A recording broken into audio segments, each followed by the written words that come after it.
you very much. I like that dais very much, actually. It's very special. Nice wood. Beautiful, like the dashboards on your cars, Bill, right? Absolutely. Thank you. And I just heard you're going to be having 2,000 more jobs right down the road for the Bronco, which is a big winner. That's great. Fantastic job. Thank you very much, Bill. Thank you. Thank you. It's right down the road. It's an honor to have Bill with us. Thank you very much. And I'm thrilled to be back in Michigan. We've done a lot of work in Michigan. A lot of plants are opening. A lot of plants stopped. We stopped them from closing, and we kept your workers here in Michigan and in the United States, different places, as you know, all over the United States. But it's an honor to do. It's one of the reasons I'm standing here. In fact, years ago, I was honored, long before I ever thought of the presidential situation. I was honored in Michigan, and I said, how come you're losing so much of your car business to Mexico and other places? And I asked that question very innocently. It was probably 10 years ago. The Man of the Year, they named me Man of the Year in Michigan. And I said, what's going on in Michigan? And we've stopped it. And thanks to a lot of great companies like Ford, a lot of things are happening here. And that's why I'm so honored when Bill mentioned the plant that you're going to be doing 2,000. And it's also a great success, the Broncos. So that's really, really big news. Thank you very much. Thank you. And I'm honored to stand on a factory floor operated by the incredible workers of Ford Motor Company. You really are tremendously talented people. I know it. I'm not sure everybody in the world knows it, but a lot of people do, and they're all going to know it after this speech. But you are really talented, great people. Thank you very much for doing a great job. We know what it takes. Few people have that ability, few. In our nation's war against the invisible enemy, the hardworking patriots here today answered the call to serve. You proved that the American worker is built Ford, and you're built Ford tough. A great expression. You still use that expression, I think, Bill, right? That's a great expression. And let's see, can I use it for maybe myself? Built Trump tough. I don't know. They may say that's a takeoff. That's no good. You can't do that. And you've made really America proud, and you've made Ford proud. And America is very proud of Ford. Right here at the Rawsonville component plant, you're building a great medical arsenal to defeat the virus and cement America's place as the leading manufacturer and exporter of ventilators anywhere in the world. We're now getting calls from other countries, many other countries, both friend and foe, believe it or not. We get calls from foe, and we want to help them out too. And we're making thousands and thousands of ventilators. And I think we really sort of started right over here. We got a call very early on from Bill and the group. And this is incredible what's happened and what you've done. With your help, not a single American who has needed a ventilator has been denied a ventilator, not one. And as you remember, we took over empty cupboards. The cupboards were bare. And we got into the business of ventilators and testing and all of these other things. Now we've done 14 million tests. The second country is at 3 million and less than 3 million. Germany, South Korea, and they've done a good job, but we're at 14 million tests, and the tests are the best of all. But on behalf of our entire nation, I want to say thank you very much. Thank you very much for doing a great job. Driven by the love and sweat and devotion of everyone here today, we're saving lives, we're forging ahead, and as of this week, the beating heart of the American auto industry is back open for business. That started right away, didn't it? It starts right now. And you have all those supply chains coming in. They're going to come through, because if they don't come through, just build the product right here, okay? Because, you know, that can happen too. But we heard that. It's a big story that we're starting with the cars now, and it's going to be a big success. In addition to many wonderful UAW workers, we're joined by Secretary Ben Carson, who's done a fantastic job. Where's Ben? Ben is here. Thank you, Ben. Where is he? Oh, there he is. Hi, Ben. Thank you, Ben. Thank you.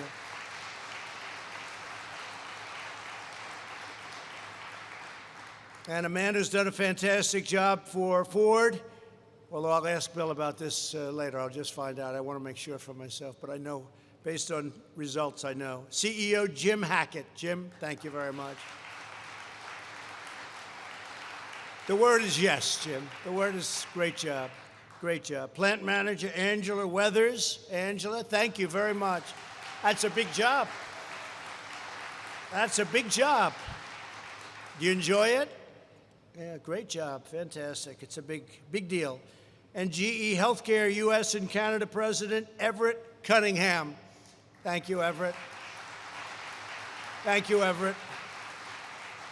Before going further, let us send our love to all of the families that have been displaced by the flooding near Midland. I spoke to your governor this morning, and we've sent some tremendously talented people out here. We have FEMA, and we have the Army Corps of Engineers, and they can do things that, frankly, nobody else can do.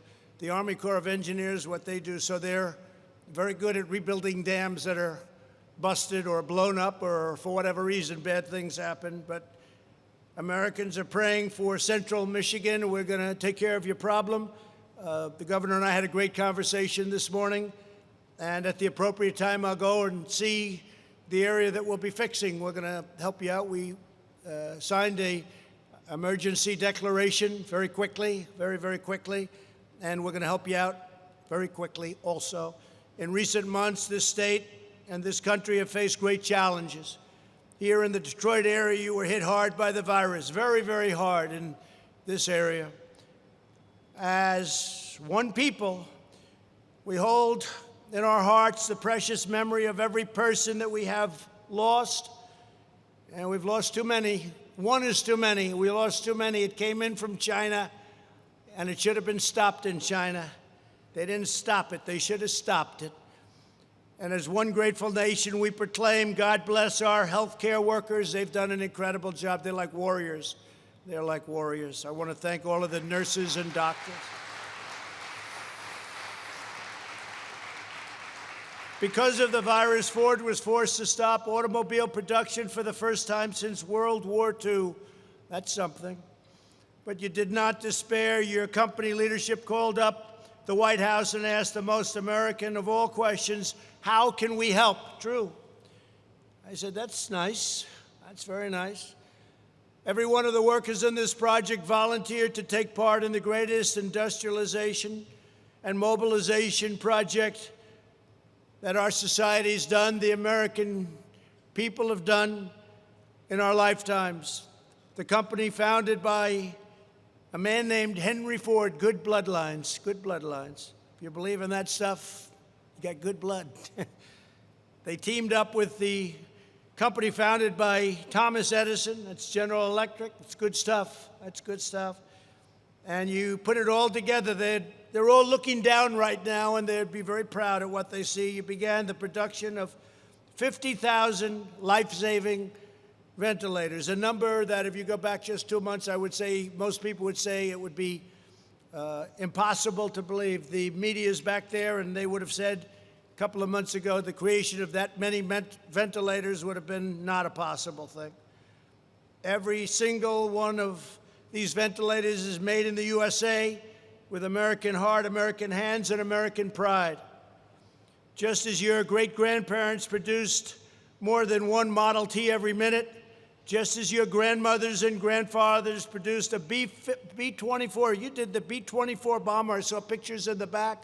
That was quite a weapon. It was quite an incredible weapon. B-24 bomber, and just as a Ford F-150 normally drives off the line every 52 seconds, you quickly mastered this complex new machine. A ventilator is a very complicated, delicate, big, expensive machine. 1 month ago, Ford had never built a single ventilator. And now you're a world leader. That's not bad. You adopted the designs of a company that was building just 10 a week, but a very high-quality ventilator. And very soon, you'll be producing one new ventilator every single minute. It's an absolute amazing achievement, and you're really helping now beyond the country. You're helping other countries throughout the world. We have 188 countries that are fighting this terrible enemy. And ventilators are something they could never. You can do cotton swabs. You can do all of the things. You can even do testing, but ventilators are a whole different lot. It's very tough. Great job. Thanks to you, we'll stockpile over 100,000 new ventilators in the next few months. and have offered over 14,000 to friends and allies all around the world, and they desperately need them. Just this week, I spoke to 5 countries. They called me, is it possible to get ventilators to them? And I'm sending them over. I want to recognize just a few of the exceptional Americans who made this historic feat possible. Keith Pastorino is an electrician here in Rawsonville. Keith, please tell us what you've done, how you like it. Come on up. Let's see Keith. Oh, look at Keith.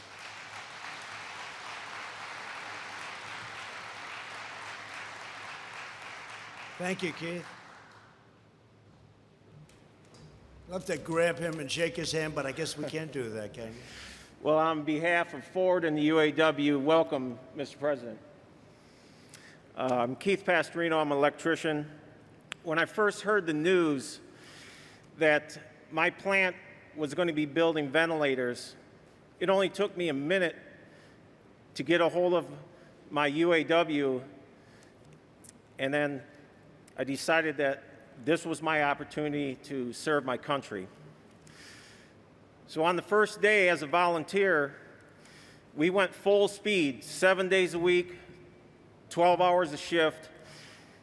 I would go home sore, bruised, had blisters, was bleeding, had trouble sleeping, just because of the pains of that day. But I kept coming back because this is a great nation, and I couldn't say that I'd be more proud of my coworkers for their efforts and their sacrifices to build these fine Ford ventilators, respirators, face masks, and face shields. Thank you. This has been an absolute honor and a blessing, and God bless you, sir. Thank you very much, Keith. Thank you.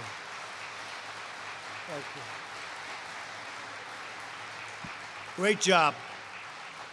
Great people. We're also joined by Gary Brabant, a quality technician. Gary, come on up. Gary.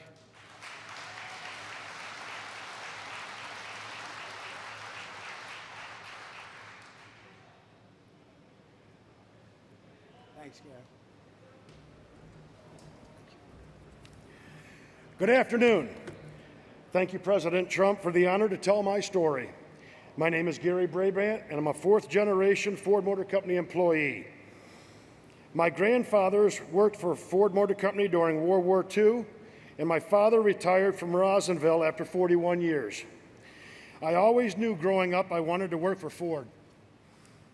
I am very, very proud of the part of the ventilator project and the amazing job done by Ford and the UAW team here.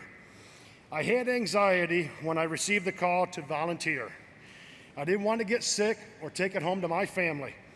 However, upon arriving here on the first day, I felt safe due to the new policies and procedures put forth by our UAW health and safety team. It's a great feeling to know everything we are doing here and each assembly we make is saving somebody's life. Thank you, Mr. President, and God bless America. Thank you very much. Thank you, Gary. Thank you, Gary, very much. With us as well is Adrian Price, who has helped lead this effort as one of Ford's top engineers, highly respected. Come on up, please, Adrian.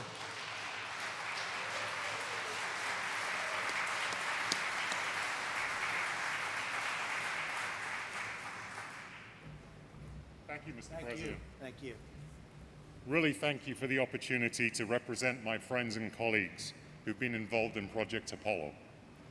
I'm honored to be part of a team that over the last few weeks has been able to produce more than 17 million of these face shields, 13 million surgical masks, 32,000 pressurized air purifying respirators, and here at the Rawsonville facility, produce a ventilator every 60 seconds. These feats are a testament to the skills and capabilities of the men and women at Ford Motor Company and our UAW and other partners who have come together to do what we could do to support the battle against COVID-19. Ford Motor Company and its employees are always prepared to step up and do the right thing to support those in need, but most particularly in times of significant national crisis. I believe these acts are part of the DNA of our company and are inspired by both the Ford family and our continuing history of service. Personally, I'm proud to be playing a part in supporting the brave men and women who are on the front line every day, putting themselves at risk to help others. And as I stand here today, surrounded by these awesome American-made cars, SUVs, and beautiful trucks, I'm so pleased that our facilities and dealerships are safely in operation and serving the needs of our current and maybe future Ford and Lincoln customers. Thank you, Mr. President.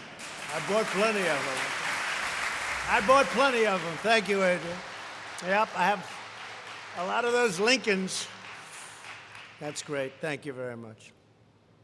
The global pandemic has proven once and for all that to be a strong nation, America must be a manufacturing nation. We were bringing it back. 600,000 jobs. Previous administration said manufacturing, we're not doing that. It's gone from this country. They were wrong. 600,000 jobs until we had to turn it off. And now we're going to turn it back on like never before.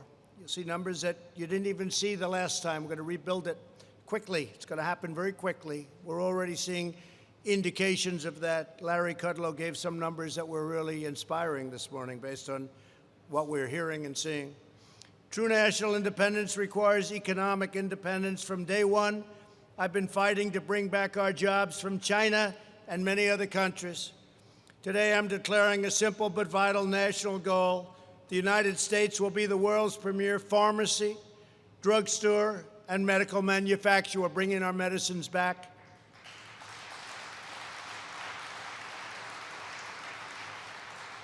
And many other things, too.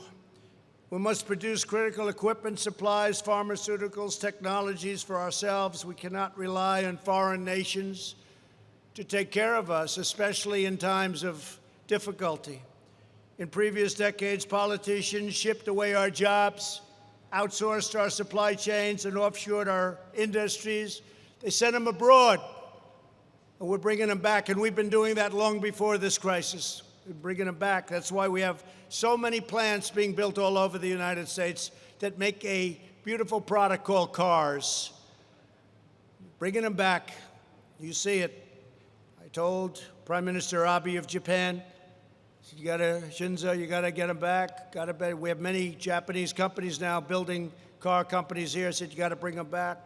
We've had deficits with all of these countries for years and years and years. They were ripping us left and right. We had no idea. We had no leader that understood what the hell was happening. But now you do. I said, you got to bring them back. We made a great deal with South Korea. We made a great deal. Japan, $40 billion. Japan is putting into the United States, not to mention all of the plants that they're building. The South Korea deal was a terrible deal, and we made it good. Hillary Clinton actually made that deal. She said it's going to produce 250,000 jobs. And she was right. It produced 250,000 jobs for South Korea, not for us. Wasn't too good, was it? But we are bringing it all back to our country, and it started long before this happened. And maybe that's one of the reasons this happened. Maybe people weren't so thrilled with what was going on. But we had the greatest year in the history of our country. We're going to have it again very soon. And this administration, we know that it matters where someone works on something or where something is made. As we've seen today, companies like your great Ford and workers like you are a national treasure. I consider Ford to be a national treasure. I consider you to be a national treasure, the talent, because that talent and culture and commitment to winning are irreplaceable. Your patriotism cannot be outsourced. Your 117 years of incredible manufacturing heritage cannot be replicated anywhere else in the world. The talent, I see the talent. I know what talent is. I understand your world and I understand your business. That's why in my administration we live by two simple rules: buy American and hire American.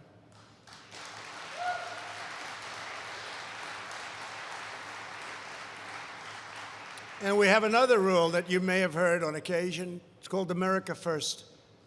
We didn't have America first. We had America last under previous presidents. They were more concerned with the world than they were concerned with their own country. My first week in office, I withdrew from the job-wrecking Trans-Pacific Partnership, which would have destroyed the auto industry. I don't know. I never asked you about that, Bill. I mean, I think you agree. Oh, you do? Would you please stand up and just nod that you agree? Your industry, Bill, would have been destroyed had that deal gone through. And not only yours, by the way, but other countries would have been very happy. So I don't know. I don't know how the hell these unions aren't endorsing Trump instead of the standard Democrat. A Democrat that doesn't even know where he is. We renegotiated the catastrophic deal with South Korea to preserve the protective tariff on foreign-made pickup trucks. You know, the chicken tax, they call it, right? You know what the chicken tax is? Most profitable thing you have. You know why? Because of the chicken tax that was expiring a year ago, and I got it extended. Because of that tax, it's one of the most profitable products. You live for that product, right? I kept my promise to replace the NAFTA disaster with a brand new USMCA, which is a fantastic deal for our country. Tough new requirements under the USMCA ensure more cars to be built in American plants by American labor, and even labor endorsed it. But you know, the big thing is you're losing all your car industry. You weren't going to have a car industry left. Now, people aren't going to be moving back to Mexico. They're not going to be moving back, and you're going to have it the other way. At the same time, we preserve our relationship. Mexico's actually been very nice. Our border is the strongest it's ever been. We're up to over 200 miles of brand new, beautiful border wall, and that 200 miles is pristine. Nobody comes through. This is a serious wall. It's a serious wall. And it's incredible what we've done there, too. We had among the best months we've ever had. And now when somebody comes across, we bring them back. We don't go through 5 years of litigation. In the other days, or the older days, not so long ago, if they stepped a foot into our country, they ended up, you had to be Perry Mason. You end up in a court case. And it took years. You'd release them into the country by law. And then you say, come back in 5 years for your trial. And only the very stupid people came back, about 2%. They didn't come back. Why should they come back? They were released into our country. We don't do that. We don't do that. And we want people coming into our country, but we want them to come in through merit, and we want them to come in legally. It's very important. I'll continue to fight for U.S. auto workers as we rebuild our economic strength. Our strategy for a phased and responsible reopening protects those lives, those American lives, those high-risk American lives from the virus, while allowing those at lower risk, such as young, healthy people, where they just have a much, much lower risk. We've learned a lot. You're a certain age, you have a problem with diabetes, or you have a problem with your heart, you're a prime suspect for this horrible disease. It's a terrible thing. So we've learned that young people do very well, incredibly well. Older people, especially older people that have problems, they don't do well at all. So we have to protect those people. And we want to get everybody now safely back to work, and we're going to do that. I spoke today about our churches. Our churches are closed, and I said to CDC, I had a great conversation. I said, our people want to go back to church on Sundays. And our churches want to take care of their parishioners, their people that go to worship. And you're going to see something come out very soon about opening up our churches. A permanent lockdown is not a strategy for a healthy state or a healthy country. Our country wasn't meant to be shut down. We did the right thing, but now it's time to open it up. A never-ending lockdown would invite a public health calamity. To protect the health of our people, we must have a functioning economy. And as I said, and I'll say it 100 times, we're going to have an incredible year next year, right at the beginning. Even our fourth quarter is going to be very good. There's a tremendous pent-up demand, and that includes for your cars. Americans who need and want to return to work should not be vilified. They should be supported. Unlike many politicians and journalists, for those who earn a living with their own two hands, working remotely is just not an option. You don't have the option of doing that.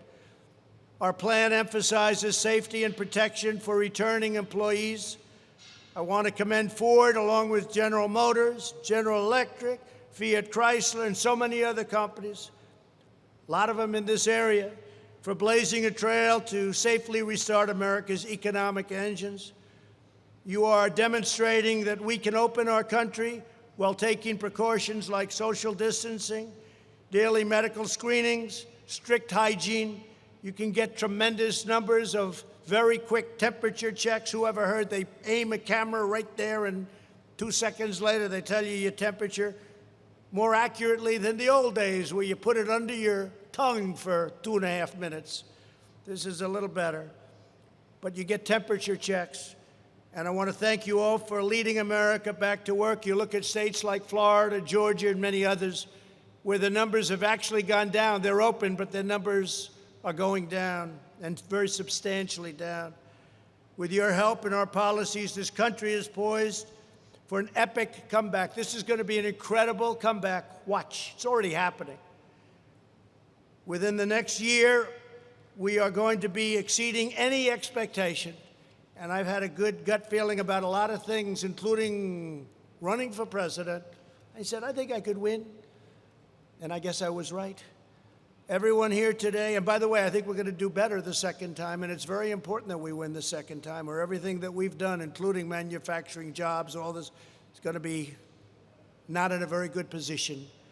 Everyone here today is the heir to a majestic and noble tradition.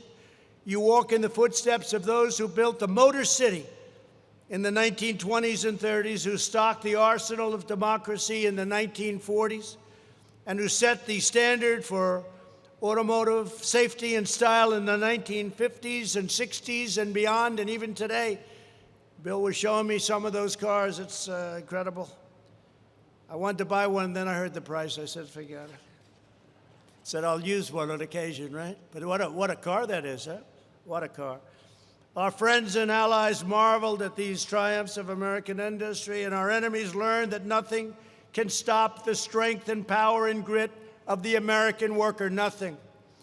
Just like generations of Michigan manufacturers before you, each of you has done your best for America in its time of need. You love your country.